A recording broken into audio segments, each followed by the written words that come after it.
Hey everybody, it's Jim with a quick summary of the two chapters we'll be studying this Sunday in Sunday school in the Screwtape letters, chapters 7 and 21. Chapter 7 deals with what's called extremism, and chapter 21 deals with entitlement. And I think we'll see in class how these relate to one another. So chapter 7 starts out really with Screwtape responding to something that was posed, a question that was posed by Wormwood about whether he should let the patient know that he exists. And basically what Screwtape says is, no, don't do that.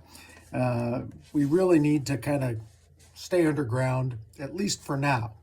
A belief in us, he says, will creep in while the human mind remains closed to the belief in the enemy. We just have to be careful not to let them think about us too much. And if they do, here's the way to handle it. Just introduce the idea of a person wearing red tights and having horns, a comic figure, and if any faint suspicion of your existence begins to arise, suggest this to him. And since he cannot believe in something so absurd as that, he certainly couldn't believe in you.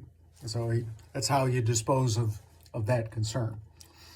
Then he goes on, he starts talking about, this is of course set in the period of World War II. He says, I've not forgotten my promise to consider whether we should try to make the patient an extreme patriot on one extreme or an extreme pacifist on the other. And he spends the rest of the chapter talking about the pros and cons of those two extremes. If he's a pacifist, he can feel very self-righteous about himself. If he's an extreme patriot, he can make that part of his religion. And eventually, Screwtape says, we want him not to see patriotism as part of his religion, but him to see religion as part of his patriotism, so that the patriotism becomes the supreme thought and the idea that consumes his time. The same thing happens on the patriotism side, the pacifism side. He said, I think if I know your man, try pacifism, but whatever he adopts, your main task will be the same. Let him begin by treating either the patriotism or the pacifism as part of his religion, and then eventually lead him to the conclusion that his religion really is just part of his pacifism or his patriotism.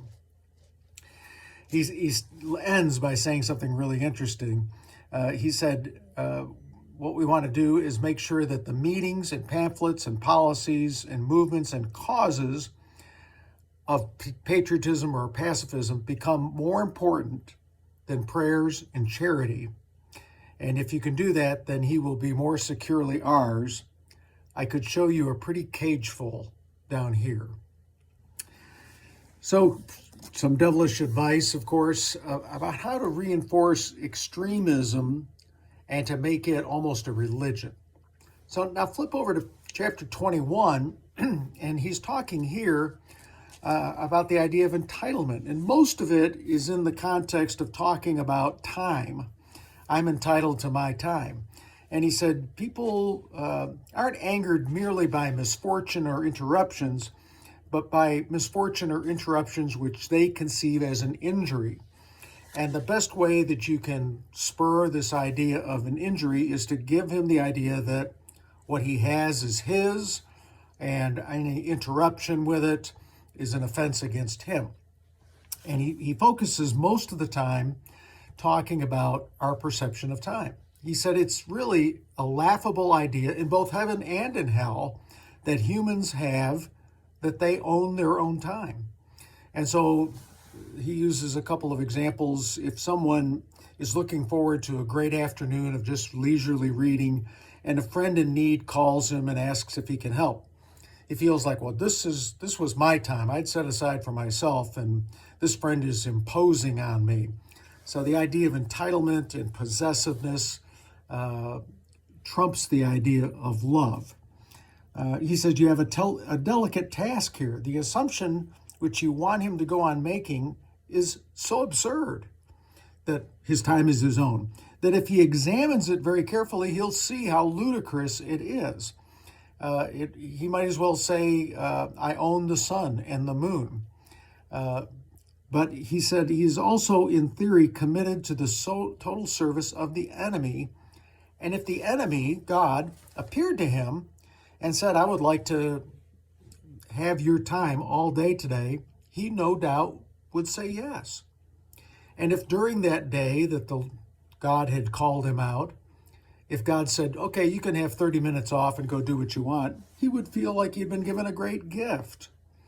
So he keeps underscoring here the absurdity of us thinking that our time is our own. And then he expands it even further. He goes on to say, sometimes people will say, this is my God, in the same way they might say, these are my boots, that I possess everything. These are my boots, this is my servant, this is my wife, this is my father, this is my country, and this is my God. He belongs to me, and I don't want you interrupting my time with him or my thoughts about him.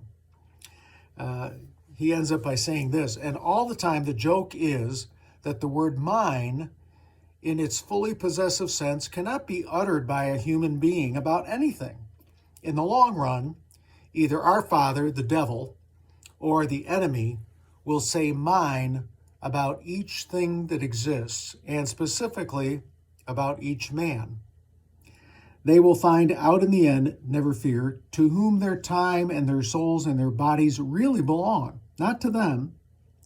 At present, the enemy says mine of everything on the legalistic ground that he made it. But our Father hopes in the end to say mine of all things on the more realistic and dynamic ground of conquest. So we'll talk about how these two things interact, but you could be thinking about that. The idea of extremism and the idea of entitlement. How does the devil use both of those in our lives and in our minds in particular to try to lead us off the path that God's intended for us? So we'll look forward to seeing you Sunday morning on Zoom or in person.